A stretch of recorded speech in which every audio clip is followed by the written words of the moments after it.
దేవుని అందలి భయభక్తులతో పాటు ప్రతి క్రైస్తవులు సాతాను తంత్రములను కూడా తెలుసుకొనటం మంచిది. ఎందుకనంటే సాతాను తంత్రములో కుయుక్తి దాగి ఉంది, అంటే నష్టపరిచే కీడులు దాగి ఉన్నవి. తప్పుదోవ పట్టించే అగ్నిబాణాలు దాగి ఉన్నవి. మన ప్రవర్తనను దేవునికి శత్రువుగా మార్చే అనేక రకాల దుష్ట బాణములు ఉన్నవి. కాబట్టి వాటిని గ్రహించాలి. అందుకు అపోస్తలుడైన పౌలు సాతాను తంత్రములను ఎరుగని వారము కాము అని అంటున్నాడు. అంటే ఎరిగి ఉండాలి ప్రతి క్రైస్తవుడు సాతాను తంత్రములను. గ్రహించాలి, మీరు గ్రహించండి.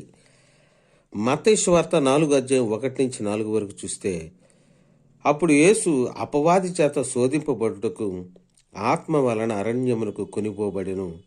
40 దినములు 40 రాత్రులు ఉపవాసం ఉండిన పిమ్మట ఆయన ఆకలిగొనగా ఆ శోధకుడు ఆయన యొద్దకు వచ్చి, నీవు దేవుని కుమారుడు అయితే ఈ రాళ్ళు రొట్టెలగునట్లు ఆజ్ఞాపించమనెను.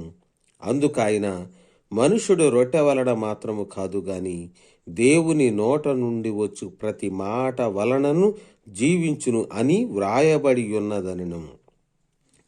ఈ మాటలను మనం ధ్యానించినట్లయితే, అపవాది చేత శోధింపబడుటకు అని మత్తయి ఎందుకు రాశాడంటే, అపవాది శోధించాడు యేసుక్రీస్తు వారిని. కాబట్టి గ్రంథంలో పరిశుద్ధాత్మ ద్వారా అతను వ్రాస్తూ ఉన్నాడు, అపవాది చేత శోధింపబడుటకు అని రాశాడంతే.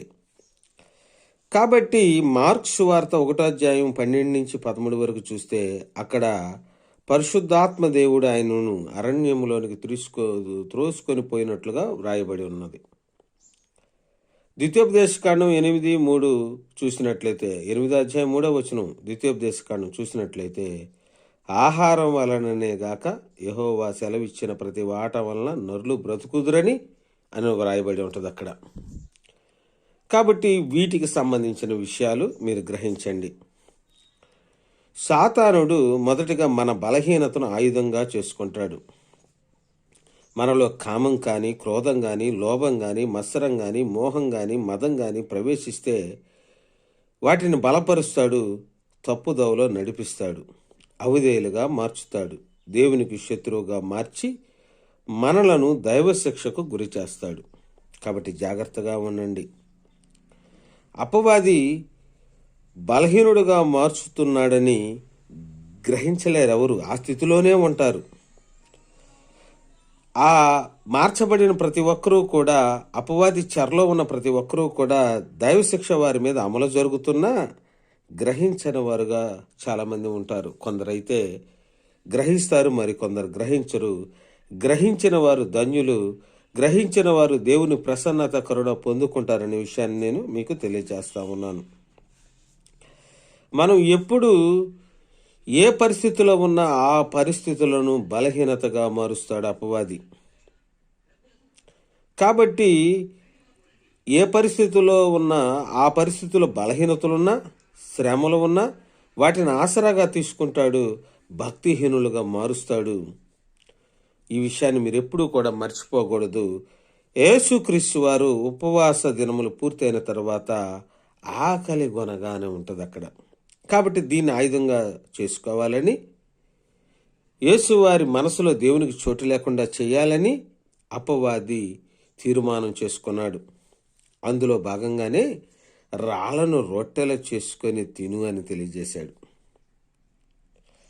అంతేకాకుండా నువ్వు దేవుని కుమారుడు అయితే అంటున్నాడు. దేవుని కుమారుడు అంటే క్రీస్తు అని. కాబట్టి నువ్వు క్రీస్తు అయితే అని తనను తాను పరీక్షించుకోమంటున్నాడు.